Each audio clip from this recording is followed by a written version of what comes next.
ህልምህን መኖር ከፈለክ አንደኛ ራስን ቢዚ አርግ። የወደፊት ህልምህን በማይወስኑ ነገሮች ላይ አንዲት ሰከንድ አታጥፋ። ህልምህና ራስህ ላይ ብቻ ስራ። እድሜ ዘመንህን ሁሉ ይከፍልሃል። ሁለተኛ ጊዜህን ተጠቀም። በጅምላ አትነዳ። ለሰው ብለህ አትሸመም። እምቢ አይሆንም የሚሉ ቃላቶችን ደፈር አርገህ ልመድ፣ ትጠቀማለህ። ሶስተኛ በዝምታ ስራ።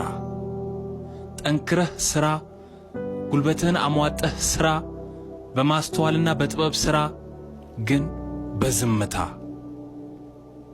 እዩኝ በኋላ ደብቁኝ ነው።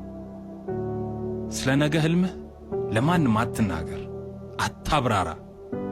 የሰው ምላስ ጠልፎ ይጥልሃል፣ መጥፎ ነው።